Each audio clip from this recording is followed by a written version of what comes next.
But then my fears were kicking in because I'd put all my money into a latest property.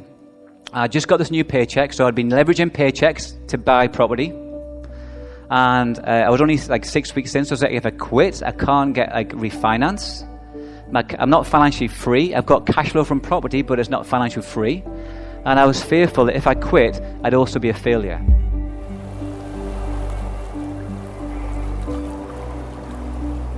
For 6 weeks, I was getting so depressed, and I didn't share it though. It was internalized, and I wasn't sleeping. And because I wasn't sleeping, I was getting more tired.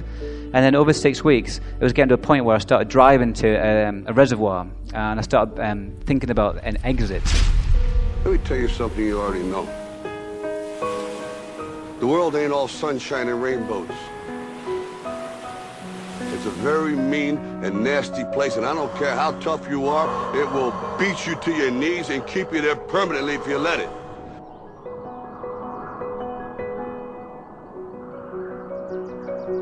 You, me, or nobody is gonna hit as hard as life. I started feeling really sad and low because you fear of being judged. Well, my parents will think, well, if I walk out that job that I wasn't successful. Maybe you've ever thought that. Like, you want to leave, but you can't.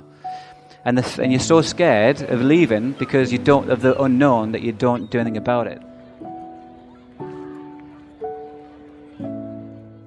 So I was doing a job I loved for 10 years, but maybe you were like me and felt the pressure of having to climb the ladder.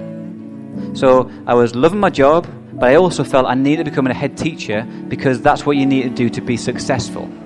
So I became assistant head of a school, and for 6 weeks it was the worst experience of my life, and I'm going to share with you now why. And they'd employed me because Tom Heaney is a square peg in a round hole. Maybe you don't really feel that you are a full circle in society. You're just different. We're all different in our own way. But I just was told, Tom, like you're not fitting in here.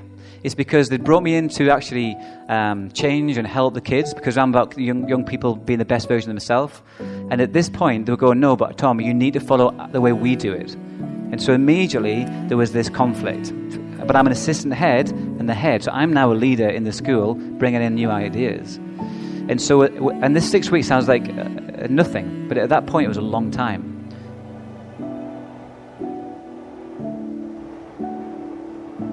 And so the next day, with no plan, I just went in. I remember like bricking it. I didn't sleep that night. I went into school, and I was just paranoid. Everybody knew what I was going to do. I was like, do you know what I'm going to do? I remember walking into the head's office, and he's sitting there. Got something to tell you. You job, I'm done. I was like, I can either leave now, or I stick with it, but hell, it's going to be a hell of a road. So I was like, I'm done. I'm gone. So I collected my stuff, and I just left. But ultimately, the choice was I either exit life or I exit the school. And then I came up with a plan. I started asking questions like, if other people can control property, why can't I? How do I raise money? Who do I need to bring into my team to make this happen? And at that point, life changed. And ultimately, your choice from today controls the quality of your life. And you know, ultimately, that you make decisions. But the message I want you to take from this is, you control the choices in your life.